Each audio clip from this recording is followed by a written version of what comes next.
Coming in at number 5, we have Grafton, Utah. Located just a few miles away from Zion National Park in Utah, the now abandoned town of Grafton can be found. The town was originally established in 1859 when 5 Mormon families nearby were led to establish a town they called Wheeler to plant cotton, which would have been a profitable commodity during the Civil War. After only 2 years, the town was struck by a massive flood starting on January 8th of 1862 that washed away the entire town. However, the pioneers did not give up that easily and moved about a mile upstream and founded a new town named Grafton. They grew cotton, alfalfa and wheat, but life was harsh and many residents lost their life due to the diseases and various accidents. The mortality rate was also extremely high, which accounts for about 77 total graves in the nearby cemetery. The town flourished for a while despite recurring floods, with a church and adobe schoolhouse being built in 1886, but when the Hurricane Canal was built in 1906,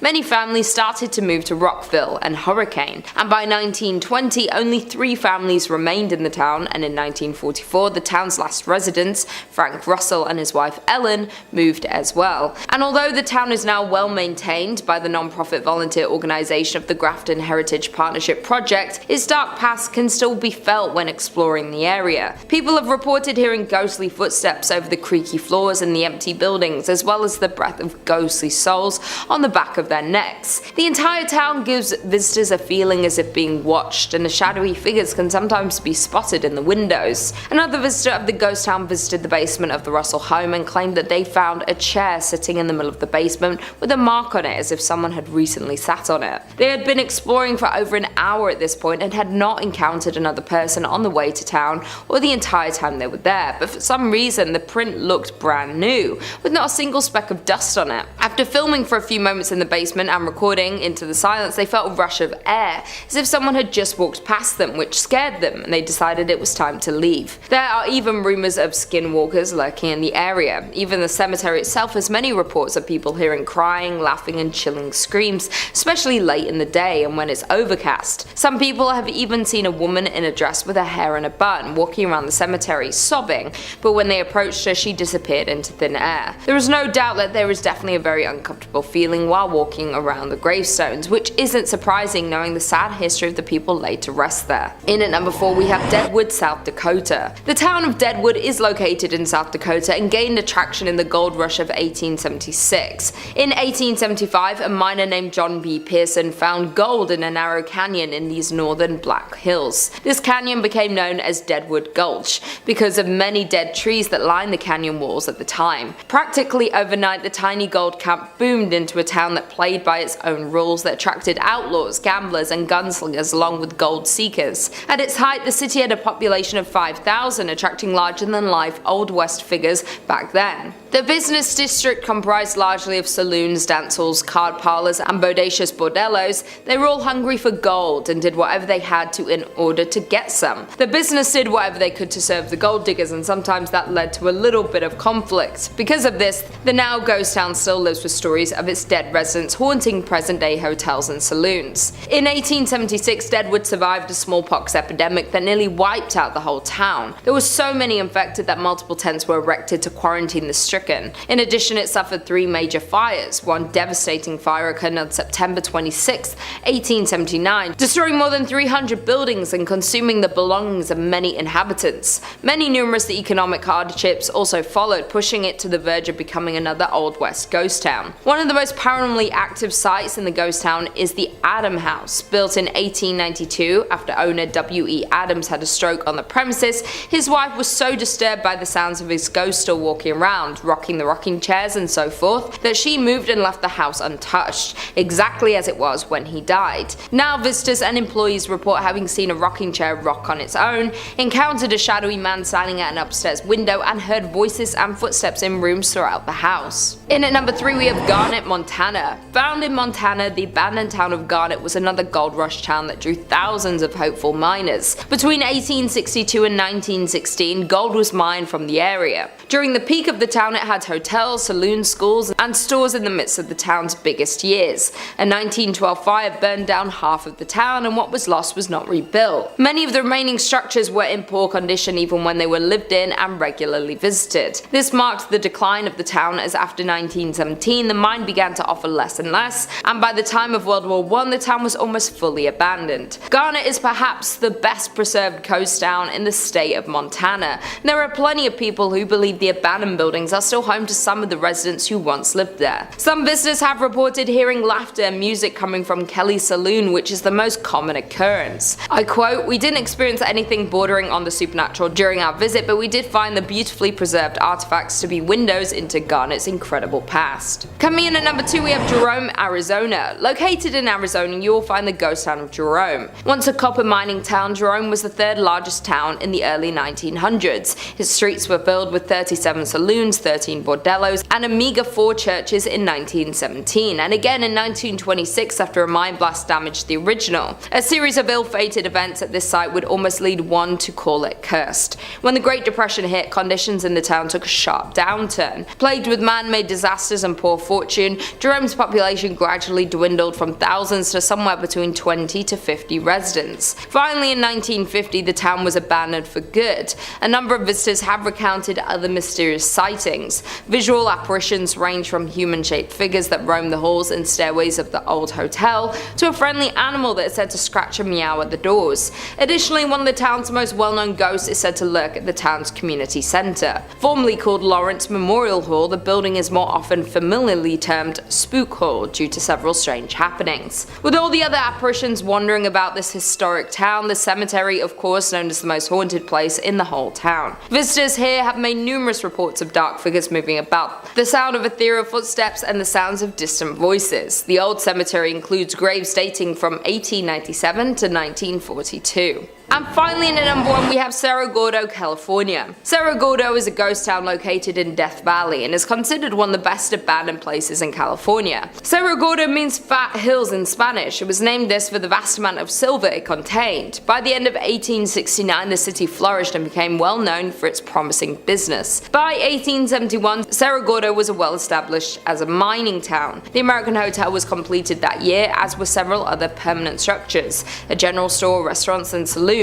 At its height, the town had 5,000 residents. In 1875, Cerro Gordo suffered a series of setbacks, necessitating the shutdown of its furnaces. These problems resulted from a scarcity of ore in the mine, which had lasted for several months, and the temporary drying up of its water supply. In addition, by late 1876, a fire accident happened through some of the mine buildings and the union shaft, and the furnaces were closed the following February due to the disaster. A more lethal blow was dealt by falling lead and silver prices, effectively ending this era of activity at Cerro Gordo. Because of all the tragedy that occurred in Cerro Gordo, there's been multiple paranormal investigations held at the grounds of the abandoned town. While the new owner of the town was purchasing it, he was warned that they might have some visitors hanging around, and by visitors they meant spirits. One of the now owner's ghost stories goes along the lines of, as he was walking toward the bunkhouse, he looked at the window, the curtain pulled to the side and a little face poked out. Under the assumption that the contractors were staying in the bunkhouse, he asked when they were leaving, and he was told that they're gone for 2 weeks. So a little uneasy, he locked up the door and went for a hike. By the time he got back, the kitchen light was on, even with the lock still on the door. In 5th place, we have the Winchester Mystery House in San Jose. Fun fact, California tends to easily be one of the top 5 most haunted states out of the entire United States, and it was a struggle today not making another list with purely locations from,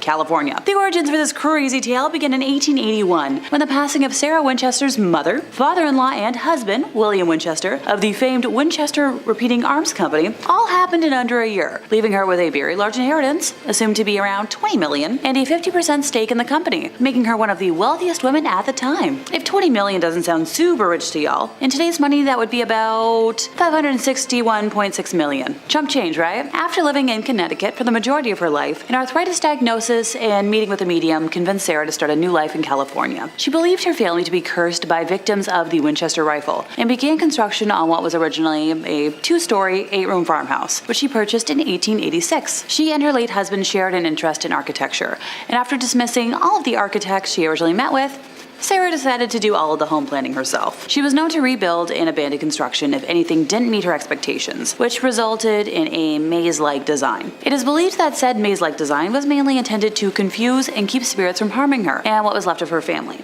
According to paranormal investigators Mary Jo Ignoffo and Joe Nickel, the bell tower built on the property was used to summon spirits, and Sarah was known to throw lavish parties for the beings she feared in an attempt to please them. It was reported in the San Jose News in 1897 that a 7-story tower was torn down and rebuilt 7 times. Honestly, I respect the attention to perfection, knowing what you want, and having the money to be able to not settle. As a result of her expansions, there are walled-off exterior windows and doors that lead to nowhere, along with staircases that end suddenly, and as the house grew in size, up to 5 additional levels were added to the home. When the 1906 San Francisco earthquake hit, the damage to the home was quite extensive, causing the collapse of the 7-story tower and most of the chimneys. An entire wing was destroyed, along with the 3rd and 4th story additions, and pipes began protruding from what were once window boxes. Before the earthquake, the house is believed to have had 500 rooms, and at the time of Sarah's passing in 1922, the house had 160 rooms, 2,000 doors, 10,000 windows, 47 stairways, 47 fireplaces, 13 bathrooms, and 6 kitchens. Visitors to the house today have reported multiple instances of experiencing cold spots, footsteps, cooking smells, odd sounds, whispering, doors and windows slamming, and feelings of being watched. Honestly, I still kind of want to visit it. In 4th place, we have Myrtle's Plantation. Located in St. Francisville, Louisiana, and built in 1796 by General David Bradford on top of a former burial ground, this domicile is believed to play home to at least 12 different ghosts. So, brace yourselves for a highlight reel. Our first ghosty story begins with a newly married couple, Mr. and Mrs. Clark Woodruff. Mr. Woodruff was a cruel and harmful man and owned numerous indentured servants, which was the icky norm at the time, and one in particular that he liked to, punish went by the name of Chloe. Now, Chloe tried to protect herself from the wrongful punishments by listening in on the Woodruffs' conversations and modifying her behavior, which, is kind of brilliant. Sadly, though, one day after being caught eavesdropping, Clark had one of Chloe's ears cut off. Her mutilation was hidden, at the demand of the Woodruffs, by the use of a green turban. Even though most folks wouldn't see the damage, the painful experience would stay with Chloe and inspire her to make plans for revenge. On the 9th birthday of the Woodruff's daughter, Chloe placed poisonous oleander leaves into the cake, intending to only get them sick so she could nurse them back to health and earn a favor with the family. Desperate times call for desperate measures. Tragically, the dosage was lethal, and it ended up killing the missus and the offspring. After word spread of her actions on the plantation, the other servants were the ones to take revenge. Chloe was hanged by the neck for everyone to witness until the life was drained from her body, and then her body was weighed down by rocks and thrown into the Mississippi River. Multiple visitors to the current location have reported seeing the transparent and ghostly apparitions of a young girl wearing a green turban moving throughout the property. In 1992, the owner took a photo that they believe captures Chloe's spirit. This photo was originally intended to be used to secure an insurance policy for the home in case of fire or other natural disasters, not to prove paranormal activity. The presence of a human figure within the photo was undiscovered until it was developed. Many tests have been done to verify its authenticity, but make sure to let me know in the comments what you folks think after seeing it. Alrighty, what's next? Oh, the next owner of the property, a wealthy family man, and his 5 wards would pass away from tuberculosis on the property. The home was later passed to one of his surviving daughters and her husband, the Winters. Mr. William Winter was a proud member of his community and taught Sunday school out of the home. So one day, as William was teaching, an unknown man rode up on a horse yelling to see him. And as he came out to address the man, he was shot at point-blank range on his front porch.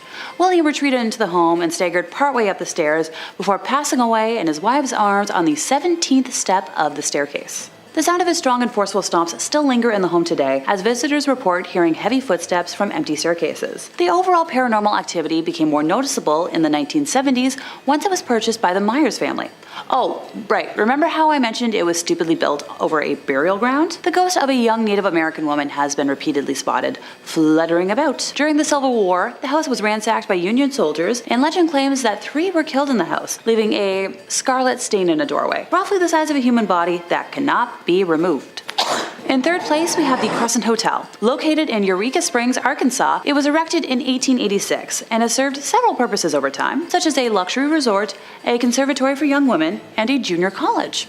But the strangest mark on its history came in 1937 when it got a new owner, Norman G. Baker. Norman was a millionaire inventor and radio personality who decided to pose as a doctor despite having no medical training and wanted to turn the hotel into a hospital that could cure cancer. He was eventually found out and was run out of town, but his spirit somehow found its way back to the hotel and found some otherworldly company as well. The now operating Crescent Hotel is said to be haunted by at least 8 ghosts, ranging from a small girl to a bearded man wearing Victorian clothing. When current owners Marty and Elise bought the hotel in 1997, they hired 2 certified mediums to do a reading of the building. The mediums found that the hotel showed signs of being a portal to the other side, as in a dimension that holds the spirits of the dead and can be accessed by those on the same frequency as ghosts. That portal is located on top of what used to be the morgue. One thing I like to stress, especially when dealing with angry ghosties, is to never disturb the graves. And a formal archaeological dig was done on the property in 2019, uncovering Norman Baker's bottle grave, with some of the glass containers clearly showing fleshy remains, while others are believed to have held his assorted curing potions that never cured anyone. If you'd like to see them for yourself, they're on display in the Crescent's morgue. Oh, I totally forgot. The morgue, complete with autopsy table and a walk-in cooler where Baker stored cadavers and body parts, are open for public viewing. The experience comes with seeing the ghosts of younglings huddled under the morgue's autopsy table, pleading for help, the reoccurrence of a Baker patient who also served as a hospital assistant being seen in and around room 419, better known as Theodora's room, the early morning loud squeaking of wheels in the 3rd floor corridor, accompanied by sightings of a nurse pushing a gurney full of corpses down the hallway, only to see it vanish into thin air. In second place, we have Eastern State Penitentiary in Philadelphia. The castle-like penitentiary took solitary confinement to new levels when it was built in 1829. Prisoners lived alone, exercised alone, and ate alone. When an inmate left his cell, a guard would cover his head with a hood so he couldn't see or be seen. Now, the prison had to abandon its solitary system due to overcrowding from 1913 until it closed in 1970, although the forms of punishment did not get any less severe. Current reported paranormal happenings have included, disembodied laughter, shadowy figures, and pacing footsteps. Yeah. Elaborating now. Cell Block 12 is known for echoing voices and cackling, while Cell Block 6 is known for shadowy figures darting along the walls, and Cell Block 4 tends to have visions of ghostly faces. Many people have reported seeing a silhouette of a guard in one of the towers. Oh, and that might not sound weird, but there's no way to physically get to the top of the tower today, since the brick stairs crumbled away, many years ago. One of the more legendary tales comes from Gary Johnson, who helps maintain the crumbling old locks at the prison. In the early 1990s, he had just opened an old lock in Cell Block 4 when he says a force gripped him so tightly that he was unable to move. He described a negative, horrible energy that exploded out of the cell, while tormented faces appeared on the cell walls, and that one form in particular beckoned to him. Although executions were not carried out at Eastern State, the prison was home to its fair share of deaths. At least, 2 guards were killed over the years, as were many inmates, with their spirits still very much present. In first place, we have the Hotel Monte Vista in Flagstaff, Arizona. So with tourism on the rise in the 1920s, residents of Flagstaff decided that building a hotel was the crucial, next step in aiding the city's growth as one of northern Arizona's premier destinations. Fundraising began in early 1926, and by New Year's Day on 1927, the hotel was finally open, offering 73 guest rooms under the name Community Motel, which would later be changed to the Monte Vista, a name chosen by a 12-year-old contest winner. This hotel hosted one of the few hidden speakeasies in Flagstaff during Prohibition, which was, a late-night establishment fed by secret tunnels that were built by railroad workers and ran for miles below the downtown core. Over the years, it has adopted quite a few spirits, and I'd like to elaborate on 3 of them. Out of the many rooms in this historic hotel where the spirits of the past like to make their presence known, let's start with room 220, where an unusual one-time resident, known as the Meat Man, is still causing a stir to this day. This long-term boarder, who spent his days at the Monte Vista back in the early 1980s, had a somewhat unusual habit, hanging raw meat from a chandelier. No one has any clue why he did this, but definitely makes him memorable. One day, the poor schmuck was found dead in his room.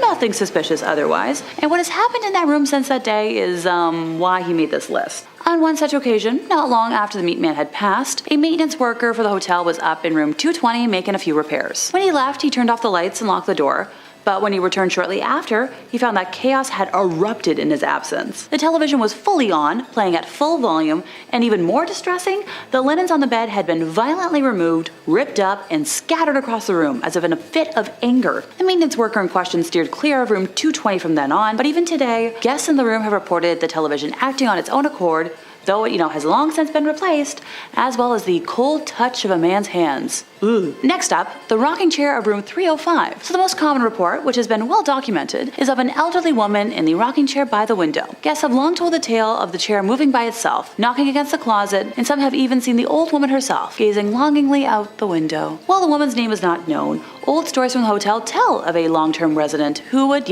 sit by the window, day in and day out, looking out into the world, perhaps waiting patiently for someone to return. Finally, I feel like I'd be cursed if I left out the ladies of room 306. In the early 1940s, 2 women of the night were working their shift, only to be picked up by a man who was staying in, room 306 of the Monte Vista Hotel and looking for some company for the night. The 2 women returned to his room, and that night were, brutally ended and dumped out of the 3rd floor window to the street below. What happened to these women was horrendous, and it seems that they agree, seeing as their spirits are still haunting this room, lashing out at anyone who dares to stay there. In the decades since, guests have reported the uneasy feeling of being watched, as well as difficulty sleeping.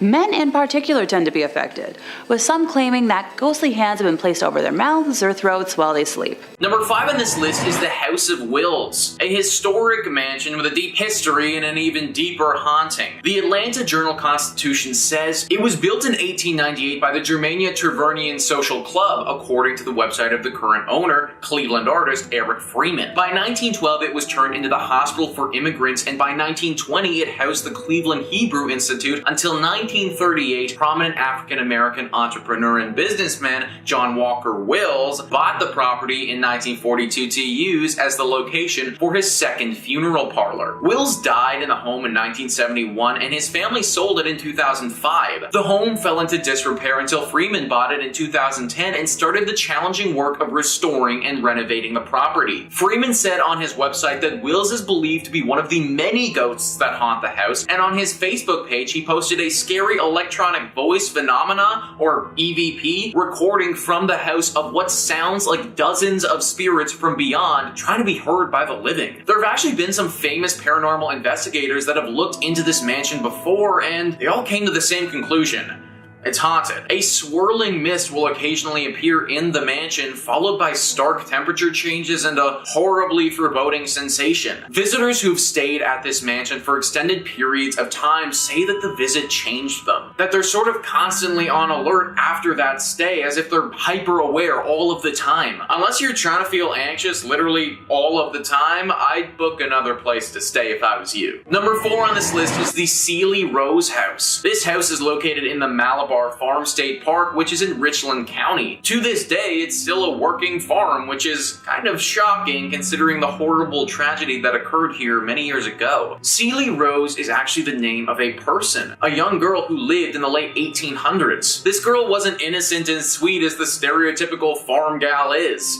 She was evil. There used to be a neighbor house right nearby the Sealy Rose house, and in that home lived a young boy around the same age as Sealy. Sealy developed quite the crush on him and wanted to marry him. It seemed that he liked her as well, and he wanted to do the same. This was all fine and good, except her family wouldn't allow it. Sealy's family forbid her from marrying this boy, and this was what caused her to do what she did next. Sealy wouldn't accept this answer and took it on herself to get rid of the problem, her family. She poisoned them, every single one of them. She did it by soaking flypaper in water and then secretly pouring the arsenic-laced water over the cottage cheese she served them, according to Ohio State Park News. They all died soon afterwards, except for her. This was soon found out by the authorities, and Sealy, being as young as she was, wasn't sent to jail, but she was put into a mental institute. She was there until she died many, many years later. This home is supposedly still haunted by her and the ghost of her dead family, though. Scratches and eerie cracks are heard throughout all the time. Many people have reported being attacked while they're here as well. Avoid this home at all costs if you find yourself in Ohio. Number 3 on this list is the Franklin Castle. This house is actually called the Tiedemann House, but over the years and from the history it has, it's been nicknamed the Franklin Castle. News 5 Cleveland says, known as the Franklin Castle, this Victorian-style stone house has been a witness to history and withstood the development of the West inside. The stone castle carries an American Horror Story type history along with it. The house was built between 1881 and 1883 by a German immigrant, Hans Tiedemann. At the turn of the 19th century, Franklin Boulevard was one of the most upscale residential avenues in Cleveland. Franklin Castle was sold in 1896, just 1 year after his wife Louise died. In the century that followed, the house saw many new owners and new uses. Rumors began to circulate around 1986 that the house was haunted by the ghosts of Mrs. Tiedemann and her daughter Emma, who died before the house was even built. So this one is kind of strange because it doesn't seem like anything terrible happened to these two ladies in their death, or at least nothing that I could find. Most times when a spirit haunts a place, it's because they died in a fashion that was very unnatural. That wasn't the case here, and yet they still haunt the castle. It's a nice home to look at from the outside, but definitely not a place that you should be going into. Avoid it altogether. Number 2 on this list is the Gore Orphanage. Anything that is named the Gore Orphanage is bound to be haunted, and this is no exception. News 5 Cleveland says it's claimed to be one of the most haunted places in Ohio. Located in the countryside of Vermilion, a fire engulfed an old orphanage, burning dozens of people alive, according to long-told tales. For over a century, visitors to the Gore Orphanage have reported strange experiences of glowing lights, chilling cries, and apparitions. Light of Hope was the actual name of the orphanage and was established by Johann Sprunger and his wife Katrina. They moved to the Vermilion area after their 2 former businesses in Indiana also caught fire. Throughout the years, children told stories of abuse, neglect, and slave labor conditions. In 1909, an investigation was conducted, but because the state had no laws or regulations pertaining to orphanages, nothing could formally be done to prosecute the couple. While there's no proof that any deaths actually did occur, there's still little doubt about its reputation for being one of the most haunted areas in Ohio. So not only did this place suffer a horrible tragedy where several people passed away during a massive blaze, but prior to that even happening, there seemed to be so many human rights violations going on. I have no idea how back in the day the state wouldn't have had any laws pertaining to orphanages, but it just shows how back then these operations and children were so neglected. Because of all this tragedy and just general sadness, we have what stands today, a horribly haunted, abandoned old orphanage. Now this is on the list of places not to go, and that's because it is actually very dangerous to do so. The ghosts here are upset, and interacting with them will be a huge strain on your mind. However, if you are feeling strong enough, then I actually do encourage you to go. The only way these spirits will finally find peace is if they finally get the attention from the public that they deserve, something that clearly this place didn't get while it was in operation. And finally, number 1 on this list is the Ohio State Reformatory. This is one of the most famous spots in all of Ohio. It got the public's attention when it was used as the filming location for the famous movie Shawshank Redemption. It also got the public's attention though when it was claimed to be one of the most haunted spots in the entire state. The Atlanta Journal-Constitution says workers laid the cornerstone on what was known as the intermediate prison between the Boys Industrial School in Lancaster and the Ohio State Penitentiary in Columbus for nonviolent offenders on November 4th, 1886, according to the Mansfield News Journal. The building was used as an operational prison for 94 years until 1981, and during that time there was a good deal of violence, death, and disease. It's not surprising in the least to find out that this place is haunted. Visitors have reported seeing shadows, hearing strange noises and conversations, and experiencing feelings of anger, dread, and sadness. In 1948, the reformatory's farm boss, his wife, and his daughter were kidnapped and killed by 2 enraged parolees outside the prison's walls. But the building itself is believed to be haunted by the ghosts of Arthur Lewis Glattack, the superintendent at the prison from 1935 until 1959,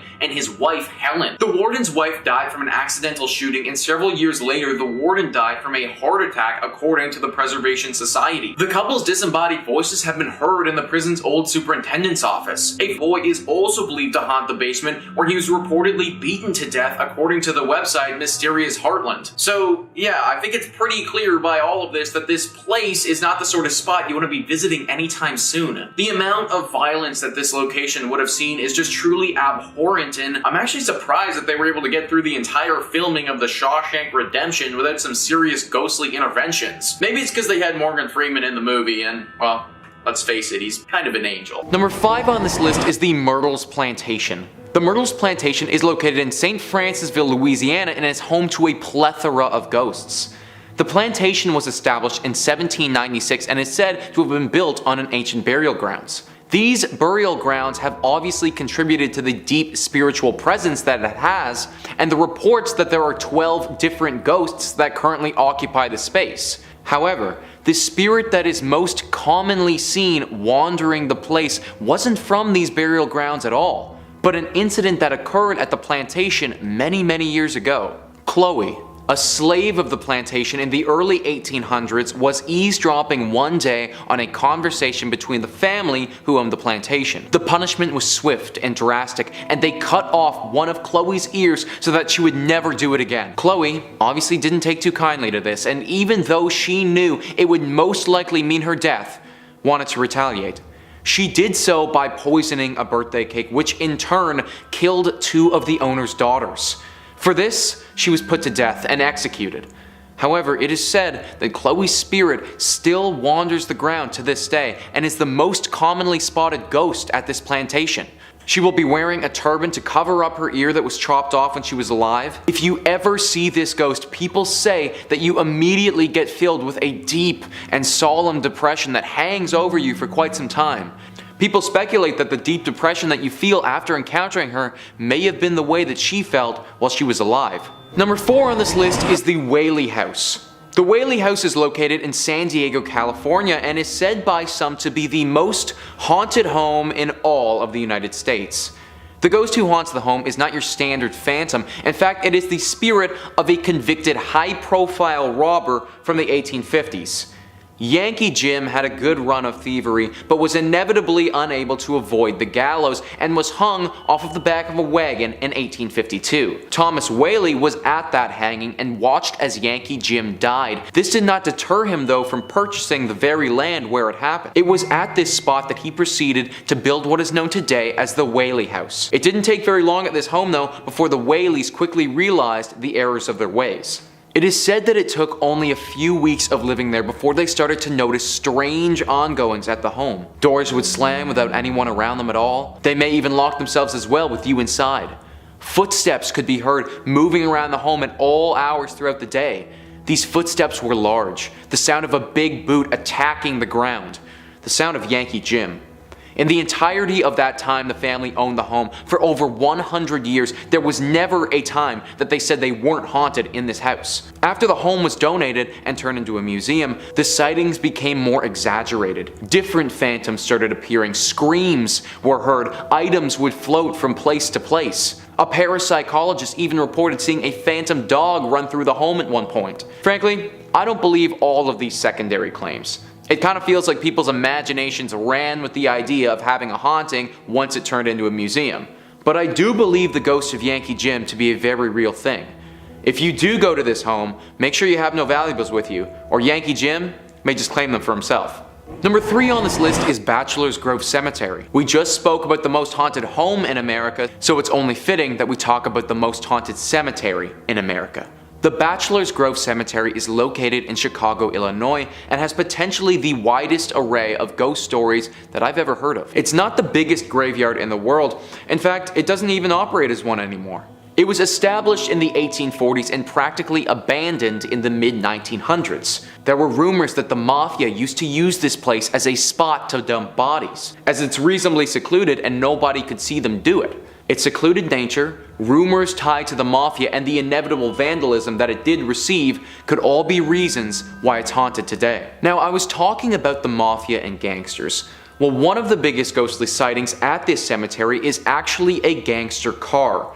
The graveyard is right next to a road, and people driving down that road have reported seeing the distinct image of a vehicle in the middle of the road resembling a mafia vehicle. People have actually fully swerved off of the road and crashed their own cars, and then later realized that nothing was there at all. Others have seen a whole farmhouse appear in the graveyard, but when they tried to go to it, it completely disappeared. Cars and farmhouses, these are big apparitions, and lead me to believe that the spiritual presence in this cemetery has got to be really strong. In 1991, the Chicago Sun released a very famous picture of the graveyard in which there appears to be the figure of a woman sitting on a gravestone, all in white. The photographer behind this picture claims that there wasn't anybody there when he took the picture and it only came up on the camera. With over 100 ghostly sightings in this cemetery, I do believe that it's claimed to be the most haunted cemetery in America. It's well earned. Number 2 on this list is Waverly Hills Sanatorium. Waverly Hills Sanatorium is located in Louisville, Kentucky and was home to thousands of deaths. At least 8,000 if we're really trying to be exact. The sanatorium was built in 1910 and the main patients that it dealt with were victims of the White Plague. Back then there was no known cure and many of the patients died to this disease. That wasn't the only way that they died here though. It is believed that doctors would use these dying patients as guinea pigs for some drugs or treatments that they were developing. However, oftentimes this would just result in the patient's death. After the White Plague had largely been dealt with, the space was transformed into a geriatric hospital. The liberties that the doctors and the nurses took, they got even worse when this happened. Electroshock therapy was utilized. Major injustices and mistreatments were done on the patients from the nurses. It really all went bad. In the 1980s, this spot was shut down for good, but by that point, the damage had already been done. Now Waverly Hills is one of the most haunted locations in America. People say that there are constant footsteps all over the place even though there's hardly anyone in the building. Doors will slam and lock when no one's even close to them. Phantoms and shadows will stalk people throughout the hallways of the building, seemingly waiting for a moment to strike. Screams and shrieks of former patients can be heard ringing throughout the corridors of the building. Many ghosts haunt the death tunnel, which was a place where they used to move the bodies of the dead. In room 502, there have been reported attacks on people, where they have felt their bodies seize up and get thrown to the ground. In that room, 2 nurses committed suicide. Apparently one of them jumped out of the window and the other one hung themselves because they couldn't live with the ongoing death that happened in this place. This building has seen way too many horrible things in its existence to just be a building anymore. Feel free to look it up on the internet if you're interested, but don't go visit this in person. Number 1 on this list is the Eastern State Penitentiary. This prison is located in Philadelphia, Pennsylvania, and when you hear the types of things that went on at this place, it's no wonder that it's haunted as badly as it is. The facility was built in 1829 and was in service for roughly 150 years. Now if this place had a motto, then it would have to be something about solitude. That was the theme at Eastern State Penitentiary: being alone. If you were a prisoner there, then you had your very own tiny little cell where you lived alone, ate alone, slept alone, and just existed alone. The thing is, it wasn't just the cell either. If you had to go to the washroom or leave the cell for any reason, then the guards would put a bag over your head and they would walk you to wherever you're going. The only thing that you will ever know if you go to this place is your cell.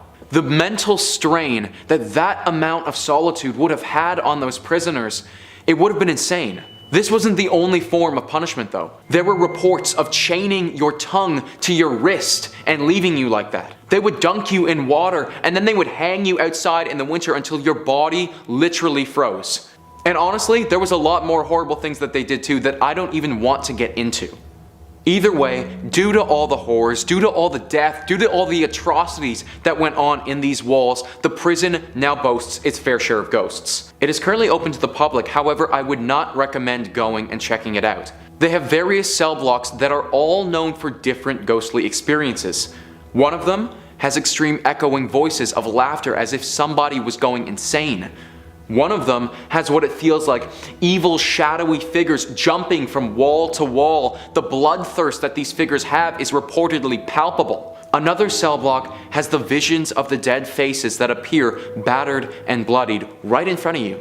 Gary Johnson, who works to upkeep the prison, had a harrowing experience here before. He was opening up a cell block to clean it when all of a sudden his body stopped functioning and he was completely paralyzed but also totally aware. He felt as if spirits were invading his body and hurting his mind as he was frozen. Finally he was released and ran from the scene. This prison is haunted to its core and it must be avoided at all costs. Number 5 on this list is Villa Paula. This haunted place is located in Miami and has quite the interesting guest in the backyard. Thrillist says, this stately white mansion was originally constructed as the Cuban consulate in the mid-1920s, home to Consul Domingo Millard and his wife, Paula. The Cuban-born Paula was known to spend her days playing piano and drinking Cuban coffee until she died from complications from a leg amputation in 1932. Legend has it that Domingo interred his late wife in a sarcophagus laid in the backyard. The sarcophagus is still there now, covered by ficus tree roots and nearly impossible to reach. Whether or not it actually contains her mortal remains is debatable at best, but reports of her ghost persist. It's said her ghost is in different rooms there, says History Miami's Dr. Paul George. People who've lived at Villa Paula since have had existential kinds of experiences. Among them, phantom coffee smells and piano playing, a one-legged woman roaming about as well. So there is a literal sarcophagus just chilling in this person's backyard. Can you imagine having that just show up on the house listing? I'd be like, no, we are not okay with that. I'm kind of surprised that no one has gone to go deal with the sarcophagus before. I mean, you can't just leave this thing down there like that and expect the ghost to just go away. I would imagine that Paula's spirit is probably tied to the sarcophagus, and in turn it's tied to the area. Granted, I do kind of understand why no one wants to dig it up. Think about all the crazy stuff that's happened with the pyramids. You dig up this sarcophagus and you might end up being cursed for life, which is obviously something that nobody wants. But now we're left in this awkward place where we can't get rid of the ghost, but at the same time can't live here either. That's why I'm recommending to all of you watching, just avoid Villa Paula altogether. Number 4 on this list is the Blue Anchor Pub. So this is an interesting one because this pub didn't actually start in Florida. Thrillist says this pub was built in 1840s London during Jack the Ripper times, so it should be no surprise that it's haunted. The story goes that the bar was raised in London, but its wooden interiors were sent to New York City and then onto this sleepy Florida town in 1996. Little did anyone know that the pub's original elements came with the ghost of Bertha Starkley,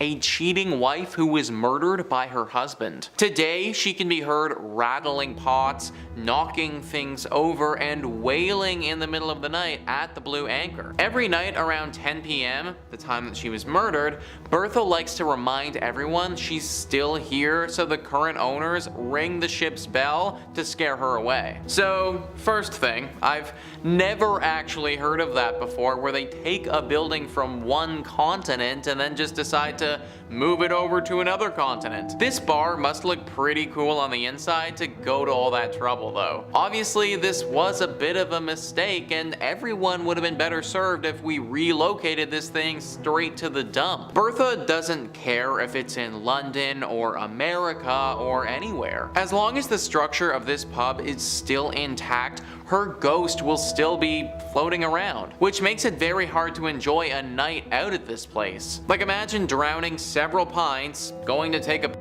and then getting ambushed by some 1800s ghost in the bathroom with your pee-pee hanging out. Like, I don't know if I'd ever be able to recover from that, folks. Number 3 on this list is St. Augustine's Lighthouse. Ah yes, the haunted lighthouse, a true classic. Thrillist says St. Augustine's iconic lighthouse is a Florida landmark built in 1874.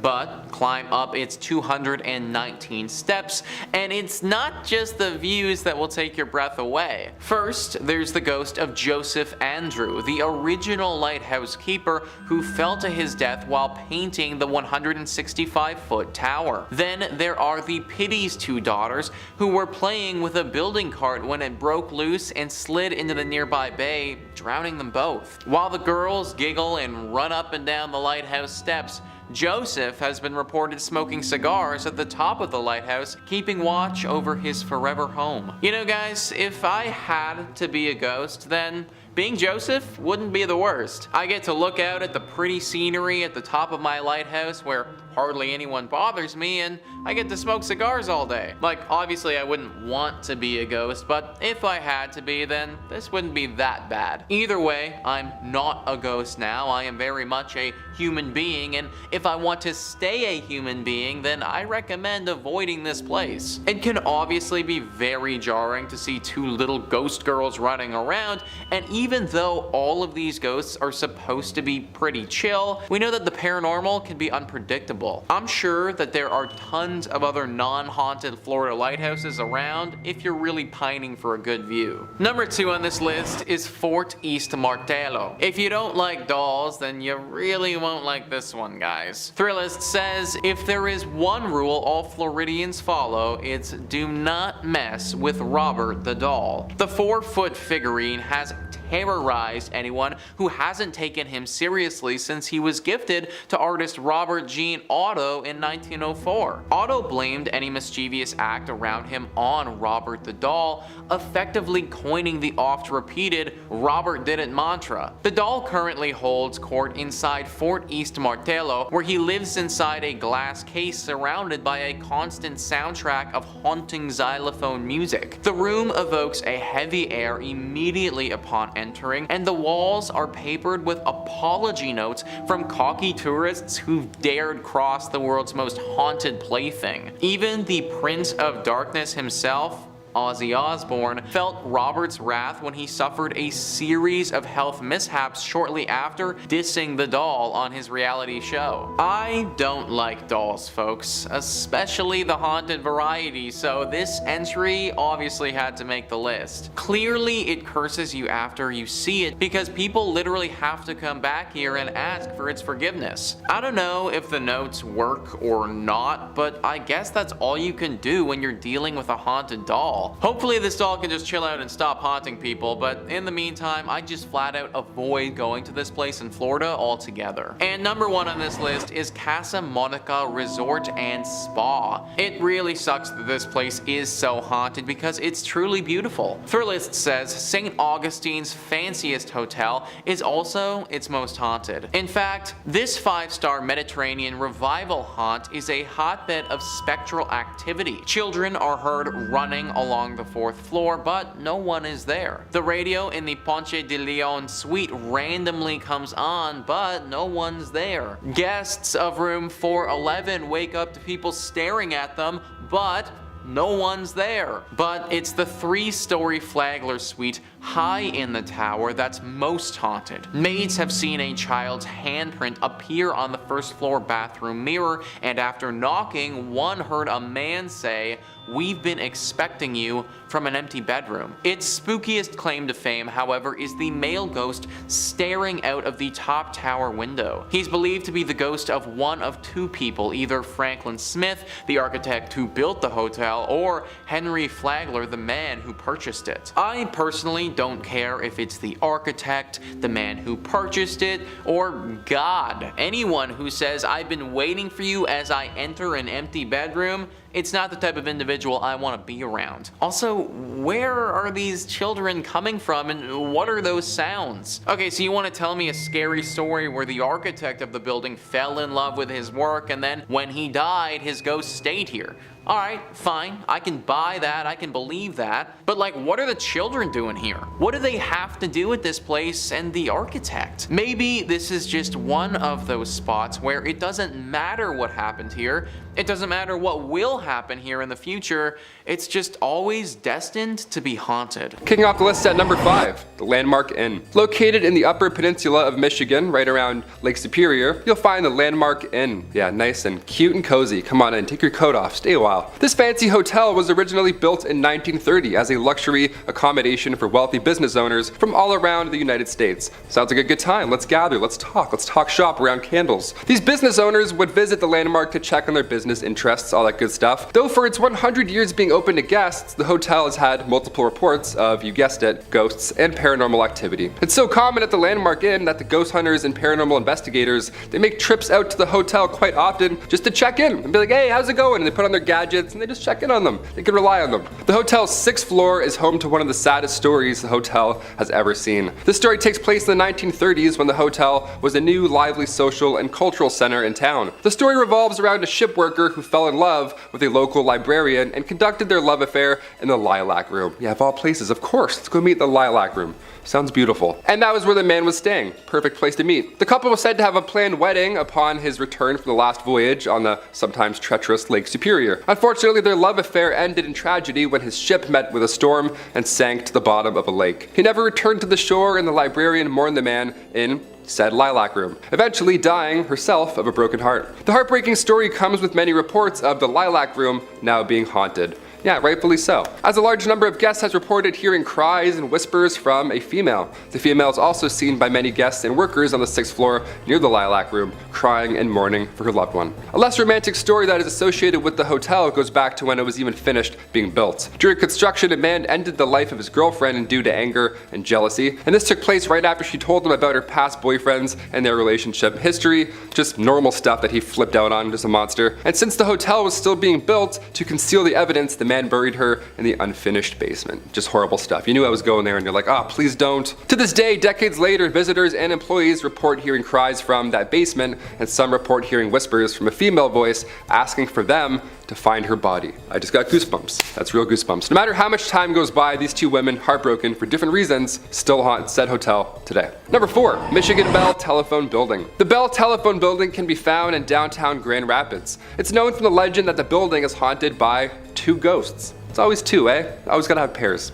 Good things come in pairs. Even demons. These spirits have consistently caused chaos throughout the buildings for years in their own unique personal way. We love it. We love a unique ghost. The spirits that haunt the Bell Building are rumored to be Warren and Virginia Randall, a couple who used to reside in the Grand Rapids. Back in 1907, they moved from Detroit and bought the Judd White Mansion in Grand Rapids, which has now been torn down and built into what we now know as the Bell Telephone Building. So a lot of history there already. Over the years of living in this new house, Warren and Virginia's relationship started to crumble as Warren became very strange and paranoid almost, creating hardships in their relationship. In 1908, Virginia became tired of Warren's strange and aggressive behavior, so she decided, I'm out of here, peace. She left him. One night, 3 years after they were separated, Warren convinced Virginia into taking a car ride with him, hoping to get back together, maybe talk it out. The two of them ended up at the Judd White house where their verbal disagreement turned horrible, and Warren sadly took the life of Virginia. Then he proceeded to end his own life in the very same moment. The tragic accident that happened in the Judd White house became public knowledge, and the house was left empty with no one wanting to occupy it. Yeah, more than fair. I'm like, what's rent? Also, what happened? No. The house remained abandoned for 10 years after the accident until they finally just decided to tear the thing down completely. Thus, in 1924, they built the Bell Telephone Building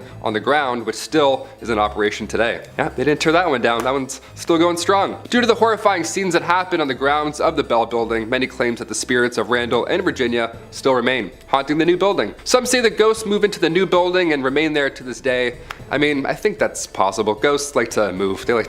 They can go through walls. They can probably relocate. Through the years of operation in the office building, visitors and employees all report being harassed by strange late night calls, which have been traced back to be coming from inside of the building itself. Yeah, inside the house. You guessed it. It's upstairs. That's so scary. Due to this and the strange eerie feelings that the employees feel while they're even working, it's safe to say Randall and Virginia may remain on the grounds. Most likely. They're definitely there. It sounds like they're there. They're for sure there. Number 3, the Henderson Castle. Established in 1895, this castle is a hub for many spirits and paranormal activity. I mean, it's a castle. The original owners, Frank and Mary Henderson, are said to haunt the castle as they passed away back in 1899. Yeah, I wouldn't want to leave either, living or dead. Additionally, other spirits are said to reside in the castle, a young girl and a dog. Yeah, a dog! We've got a dog ghost. How do you deal with that? Ghost barks? That'd be so scary. In 2005, the castle was occupied by Peter Livingstone McNellis and his family. When the family resided in the castle, Livingstone's son, Vincent, before anyone else had ever reported anything strange happening in the house, he said that he saw an apparition of a figure in the Victorian room, originally the changing room for one Mary Henderson. The son said while pointing at a picture of a woman dressed in an old period clothing, some Victorian clothing, that was the woman he saw wearing that same clothing. I would throw up. If someone ever said that, I'd be like, oh, this Victorian painting? And one former innkeeper who stayed at the castle each night told Livingstone on numerous occasions that she also felt a presence coming up and down the staircase, a movement passing her on the stairs when she would walk by. Oh, these are scary. Top 5 is like, or top 10 is scary fish. This is hard. This is some scary stuff. 9 a.m. I'm already getting spooked. While now the castle is being used for a bed and breakfast, guests have fallen victim to ghosts as well. Yeah, it's not over yet. The Henderson Castle is a very paranormal active ground that many ghost hunters have investigated, and they've confirmed, in fact, that it's haunted by spirits. I trust them. The people that can go into these castles and physically do this, I'm like, yep, I trust your opinion, whatever.